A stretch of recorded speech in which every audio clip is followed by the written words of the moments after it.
ಎಲ್ಲರಿಗೂ ನಮಸ್ಕಾರ.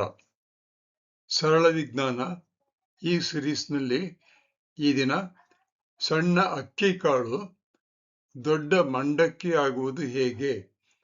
ಎಲ್ಲರೂ ನಾವು ಮಂಡಕ್ಕಿ ತಿಂತೀವಿ. ಅನೇಕ ಸಾರಿ ಅನ್ಸುತ್ತೆ ಅಕ್ಕಿ ತುಂಬಾ ಚಿಕ್ಕದಾಗಿರುತ್ತೆ, ಗಟ್ಟಿಯಾಗಿರುತ್ತೆ. ಆದರೆ ಮಂಡಕ್ಕಿ ಗರಿಗರಿಯಾಗಿ ತಿನ್ನುವುದಕ್ಕೆ ರುಚಿಯಾಗಿರುತ್ತೆ.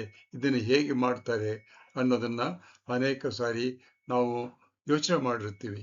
ಇಲ್ಲಿ ನಾನು ವೈಜ್ಞಾನಿಕವಾಗಿ ಮಂಡಕ್ಕಿ ಹೇಗೆ ಆಗುತ್ತೆ ಅನ್ನೋದನ್ನ ಹೇಳ್ತೀನಿ, ಬನ್ನಿ ನೋಡೋಣ. ಸಣ್ಣ ಅಕ್ಕಿ ಕಾಳು ಮಂಡಕ್ಕಿ ಆಗುವುದು ಹೇಗೆ? ಇದೊಂದು ದೊಡ್ಡ ಪ್ರಶ್ನೆ. ವಿಜ್ಞಾನ ಮತ್ತು ಮಂಡಕ್ಕಿಯಲ್ಲಿ ಏನು ಪೌಷ್ಟಿಕಾಂಶಗಳಿದೆ ಅನ್ನೋದನ್ನ ನಾನಿವತ್ತು ಇಲ್ಲಿ ಹೇಳ್ತೀನಿ. ಮಂಡಕ್ಕಿ ಮಾಡುವ ವಿಧಾನವನ್ನ ನೋಡೋಣ ಬನ್ನಿ. ಮೊದಲು ಅಕ್ಕಿಯನ್ನ ಸ್ವಚ್ಛ ಮಾಡ್ತಾರೆ. ಅಕ್ಕಿಯನ್ನು ನೆನೆಸ್ತಾರೆ ಕಂಡೀಷನ್ ಮಾಡೋದಕ್ಕೋಸ್ಕರ. ಒಂದು ಸ್ವಲ್ಪ ಹಸಿಯಾಗಿರ್ತಕ್ಕಂಥ ಅಕ್ಕಿಯನ್ನ ನೆರಳಿನಲ್ಲಿ ಹರಡುತ್ತಾರೆ ಕೆಲವು ಗಂಟೆಗಳ ಕಾಲ. ಅದು ಹಾಗೆ ನೀರಿನಲ್ಲಿರುತ್ತೆ. ಆಮೇಲೆ ಅದನ್ನ ಬಸಿದು ನೀರನ್ನ ತೆಗೆದುಬಿಟ್ಟು ಹಸಿ ಅಕ್ಕಿಯನ್ನ ಹರಡುತ್ತಾರೆ. ಇದರಿಂದ ಧಾನ್ಯಗಳು ತೇವಾಂಶವನ್ನ ಸಮವಾಗಿ ಹೀರ್ಕೊಂಡು, ತೇವಾಂಶ ಮುಖ್ಯವಾಗಿರುತ್ತೆ ಇದರಲ್ಲಿ, ಆ ರೀತಿಯಾಗಿರ್ತಕ್ಕಂಥ ಅಕ್ಕಿಯನ್ನ ತಯಾರು ಮಾಡ್ಕೊಳ್ತಾರೆ. ಮೊದಲು ಒದ್ದೆಯಾದ ಅಕ್ಕಿಯನ್ನ ಸ್ವಲ್ಪ ಉಪ್ಪು ನೀರಿನೊಂದಿಗೆ ಬೆರೆಸ್ತಾರೆ. ಆಮೇಲೆ ದೊಡ್ಡ ಕಬ್ಬಿಣದ ಬಾಣಲೆಯಲ್ಲಿ ಬಿಸಿ ಮರಳನ್ನ ಹಾಕಿ ಆ ಮರಳಿನಲ್ಲಿ ಈ ಅಕ್ಕಿಯನ್ನು ಹಾಕಿ ಹುರಿತಾರೆ. ಈ ಮರಳಿನ ಶಾಖ ಎಷ್ಟಿರುತ್ತಪ್ಪ ಅಂದ್ರೆ ಸುಮಾರು 250 ಡಿಗ್ರಿ ಸೆಂಟಿಗ್ರೇಡ್ ಅಷ್ಟು ಬಿಸಿಯಾಗಿರುತ್ತೆ ಮರಳು. ಧಾನ್ಯದೊಳಗೆ ಅಂದ್ರೆ ಅಕ್ಕಿಯೊಳಗಿರ್ತಕ್ಕಂಥ ತೇವಾಂಶ ತಕ್ಷಣ ಹವೆಯಾಗ್ಬಿಡುತ್ತೆ. ಒತ್ತಡ ಹೆಚ್ಚಾಗಿ ಅಕ್ಕಿಯ ಕಾಳಿನಲ್ಲಿ ಒತ್ತಡ ಹೆಚ್ಚಾಗಿ ಅಕ್ಕಿಯ ಧಾನ್ಯ ಸ್ಫೋಟ ಅಂದ್ರೆ ಒಡೆದೋಗೋ ತರ, ಬಲೂನ್ ಒಡೆಯುತ್ತಲ್ಲ ಆ ರೀತಿ ಒಡೆಯೋ ತರ ಹೋಗುತ್ತೆ. ಆವಾಗ ಅಕ್ಕಿ ಉಬ್ಕೊಂಡು ಮಂಡಕ್ಕಿ ಆಗುತ್ತೆ. ಅವಾಗ ಏನ್ ಮಾಡ್ತಾರೆ, ಆ ಉಪ್ಪಿದಿರ್ತಕ್ಕಂಥ ಮಂಡಕ್ಕಿಯನ್ನ ತಿರುಗಿಸ್ತಾರೆ. ಕೈಯಲ್ಲಿ ಜರಡಿ ಇಟ್ಕೊಂಡು ಈ ಕಡೆ ಆ ಕಡೆ ತಿರುಗಿಸ್ತಾರೆ. ಇದು ಪಫ್ ತರ ಆಗುತ್ತೆ. 2-3 ಸೆಕೆಂಡ್ಗಳಲ್ಲಿ ಪಫ್ ಆಗ್ಬಿಡುತ್ತೆ. ಅಂದ್ರೆ ಒದ್ದೆಯಾದ ಅಕ್ಕಿ ಮಂಡಕ್ಕಿಯಾಗಿ ಈಗ ಹೊರಗೆ ಬರುತ್ತೆ. ಮರಳಿನ ಸಮೇತ ಮಂಡಕ್ಕಿಯನ್ನ ಜರಡಿ ಹಿಡಿತಾರೆ. ಜರಡಿ ಹಿಡಿದಾಗ ಮರಳು ಕೆಳಗೆ ಬೀಳುತ್ತೆ, ಮಂಡಕ್ಕಿ ಜರಡಿಯಲ್ಲಿ ಉಳ್ಕೊಳ್ಳುತ್ತೆ. ಆಮೇಲೆ ಅದು ಪಫ್ ಅಂದ್ರೆ ಅದು ದಪ್ಪನಾಗಿರುತ್ತೆ, ಆಗಲೇ ಗರಿಗರಿಯಾಗಿರುತ್ತೆ. ಅದನ್ನ ಪ್ಯಾಕ್ ಮಾಡ್ತಾರೆ, ಎಲ್ಲಾ ಅಂಗಡಿಗಳಿಗೆ ಕಳ್ಸಿಕೊಡ್ತಾರೆ. ಆಗ ಮಂಡಕ್ಕಿ ಸಿಗುತ್ತೆ ನಿಮ್ಗೆ. ಕಾರ್ಖಾನೆಗಳಲ್ಲಿ ಇವಾಗ ಏನ್ ಮಾಡ್ತಾರೆ ಅಂದ್ರೆ ಹೊಸದಾಗಿ ಪಫಿಂಗ್ ಯಂತ್ರಗಳನ್ನ ಬಳಸ್ತಾರೆ. ಅಲ್ಲೇನ್ ಮಾಡ್ತಾರೆ, ಅಕ್ಕಿಯನ್ನ ಅಂದ್ರೆ ತುಂಬಾ ಅಕ್ಕಿಯನ್ನ, ಜಾಸ್ತಿ ಅಕ್ಕಿ ಚೆನ್ನಾಗಿ ನೆನೆಸಿ ಒಣಗಿರ್ತಕ್ಕಂಥ ಅಕ್ಕಿಯನ್ನ ಮೆಷಿನ್ ಅಲ್ಲಿ ಹಾಕ್ತಾರೆ. ಆ ಮೆಷಿನ್ ತಿರುಗ್ತಾ ಇರುತ್ತೆ, ತುಂಬಾ ಬಿಸಿಯಾಗಿರುತ್ತೆ, ತಿರುಗ್ತಾ ಇರುತ್ತೆ. ಸ್ವಲ್ಪ ಕಾವಾದ್ಮೇಲೆ ಮುಚ್ಚಳ ತೆಗೆದು ಬಿಡ್ತಾರೆ.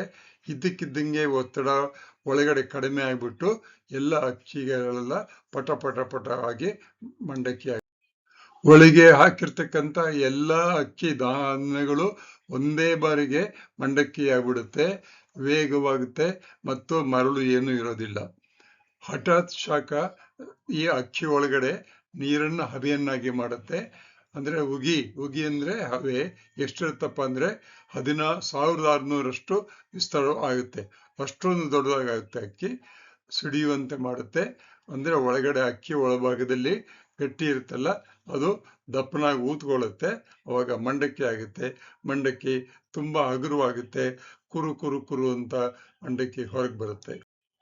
ಅಕ್ಕಿ ಮಂಡಕ್ಕಿ ಆಗ್ತಕ್ಕಂಥದ್ದು ಕೇವಲ ಭೌತಿಕ ಬದಲಾವಣೆ, ಫಿಸಿಕಲ್ ಚೇಂಜ್. ಏನ್ ಬದಲಾವಣೆ ಆಗುತ್ತೆ ಅಂದ್ರೆ ಗಾತ್ರ ಹೆಚ್ಚಾಗುತ್ತೆ, ತೂಕ ಬಹುತೇಕ ಅಷ್ಟೇ ಇರಬಹುದು, ಒಳಗೆ ಗಾಳಿಯಂತ ಖಾಲಿ ಜಾಗ ಉಂಟಾಗುತ್ತೆ. ಅಕ್ಕಿಯಲ್ಲಿ ಗಟ್ಟಿ ಇರುತ್ತೆ, ಮಂಡಕ್ಕಿ ಒಳಭಾಗದಲ್ಲಿ ಬೇಕಾದಷ್ಟು ಗಾಳಿ ತುಂಬಿಕೊಂಡಿರುತ್ತೆ, ಗರಿಗರಿಯಾಗಿರುತ್ತೆ. ಮುಖ್ಯವಾಗಿ ಇದು ಭೌತಿಕ ಬದಲಾವಣೆ.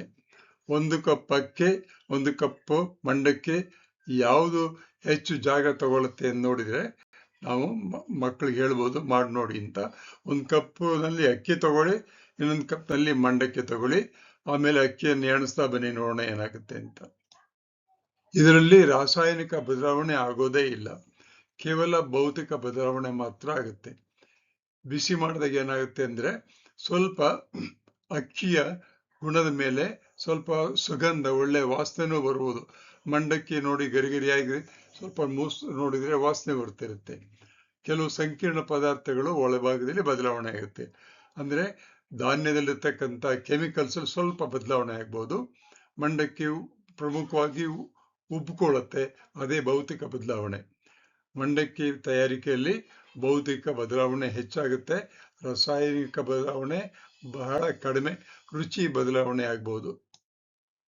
ಮಂಡಕ್ಕಿಯ ಪೌಷ್ಟಿಕ ಮೌಲ್ಯ ಏನು ಅಂತ ಕೇಳಿದ್ರೆ, ಮಂಡಕ್ಕಿಯಲ್ಲಿ ಕಾರ್ಬೋಹೈಡ್ರೇಟ್ ಜಾಸ್ತಿ ಇರುತ್ತೆ, ಶಕ್ತಿ ಕೊಡುತ್ತೆ.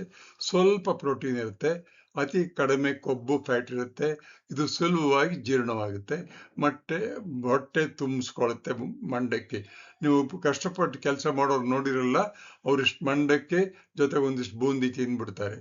ಆದ್ರಿಂದ ಇದರಲ್ಲಿ ಪ್ರೋಟೀನ್ ಇರೋದಿಲ್ಲ, ವಿಟಮಿನ್ ಇರೋಲ್ಲ.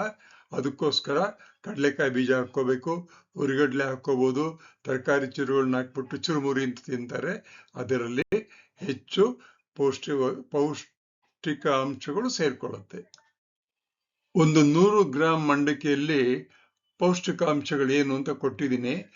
ನ್ಯೂಟ್ರಿಯೆಂಟ್ ಎನರ್ಜಿ ಎಷ್ಟು ಬರುತ್ತೆ ಅಂದ್ರೆ 380-400 ಕಿಲೋ ಕ್ಯಾಲ್ಸಿಯಂ ಎನರ್ಜಿ ಬರುತ್ತೆ. ಕಾರ್ಬೋಹೈಡ್ರೇಟ್ಸು 90% ಇರುತ್ತೆ, ಹೆಚ್ಚು ಕಡಿಮೆ. ಪ್ರೋಟೀನು ಬಹಳ ಕಡಿಮೆ, ಫ್ಯಾಟು ಇರೋದೇ ಇಲ್ಲ ಅಂತ ಹೇಳ್ಬೋದು. ಫೈಬರು ಬಹಳ ಕಡಿಮೆ ಇರುತ್ತೆ. ಆದ್ರಿಂದ ಮಂಡಕ್ಕಿಯಲ್ಲಿ ಶಕ್ತಿ ಅಂದ್ರೆ ನಿಮ್ಗೆ ಎನರ್ಜಿ ಜಾಸ್ತಿ ಬೇಕು ಅಂದ್ರೆ ಮಂಡಕ್ಕಿ ತಿನ್ಬೇಕು. ಕೆಳಗಡೆ 1, 2, 3, 4, 5 ಚಿತ್ರ ಕೊಟ್ಟಿದ್ದೀನಿ. ಅದು ಗೋಧಿಯಲ್ಲಿ ಮಾಡಿರ್ತಕ್ಕಂಥ ಮಂಡಕ್ಕಿ ತರ, ಇದು ಅಕ್ಕಿಯಲ್ಲಿ ಮಾಡಿರ್ತಕ್ಕಂಥ ಮಂಡಕ್ಕಿ, ಮೂರನೇದು ಅರಳು ಅಂತ ಕರೀತಾರಲ್ಲ, ಭತ್ತದಲ್ಲಿ ಮಾಡಿರೋದು, ಇನ್ನೊಂದು 4ನೇದು ಇತ್ತೀಚೆಗೆ ರಾಗಿಯಲ್ಲಿ ಮಾಡ್ತಾರೆ ಅದನ್ನ, ಮತ್ತೆ ಇನ್ನೊಂದು ಮಂಡಕ್ಕಿ. ಇದು ಮಂಡಕ್ಕಿ ಅಕ್ಕಿಯಿಂದ ತಯಾರಾಗುತ್ತೆ. ಒಳಗಿನ ನೀರು ಹವೆಯಾಗಿ ಒತ್ತಡ ಉಂಟು ಮಾಡುತ್ತೆ. ಮಂಡಕ್ಕಿ ಎಂಬುದು ಮುಖ್ಯವಾಗಿ ಭೌತಿಕ ಬದಲಾವಣೆ, ಇದು ಶಕ್ತಿ ನೀಡುವ ಆಹಾರ. ಯೋಚಿಸಿ ನೋಡಿ, ಪಾಪ್ಕಾರ್ನ್ ಕೂಡ ಇದೇ ರೀತಿ ಮಾಡ್ತಾರ ಅಂತ. ಪಾಪ್ಕಾರ್ನ್ ಮೆಷಿನ್ ಹತ್ರ ನೀವು ಹೋದಾಗ ನೋಡಿ, ಒಂದು ಇಡೀ ಪಾಪ್ಕಾರ್ನ್ ಹಾಕ್ತಾರೆ, ಮೆಕ್ಕೆಜೋಳ ಎಷ್ಟಾಗುತ್ತೆ ಪಾಪ್ಕಾರ್ನ್ ಅನ್ನೋದನ್ನ ನೀವೇ ನೋಡಿ. ಈ ಒಂದು ವಿಡಿಯೋ ಚಿತ್ರೀಕರಣ ಮಾಡೋದಕ್ಕೆ concept, design, voice CG Nagaraj ನಾನು ಕೊಟ್ಟಿದ್ದೀನಿ. ಅಕಾಡೆಮಿಕ್ ಅಸಿಸ್ಟೆಂಟ್ನ ChatGPT ಇಂದ ತಗೊಂಡಿದ್ದೀನಿ. ಮತ್ತೆ ಇಂಟರ್ನೆಟ್ ಇಂದ ಕೆಲವು ವಿಚಾರಗಳನ್ನ ತಗೊಂಡಿದ್ದೀನಿ. ಇಮೇಜಸ್ನ ಕ್ರಿಯೇಟಿವ್ ಕಾಮನ್ಸ್ ಇಂದ ಮತ್ತೆ CGN ನಾನು ಬರ್ದಿದ್ದೀನಿ. ಯೂಟ್ಯೂಬ್ನವರು ಇದನ್ನು ಪಬ್ಲಿಷ್ ಮಾಡ್ತಾರೆ, ಅವರಿಗೆ ಧನ್ಯವಾದಗಳು.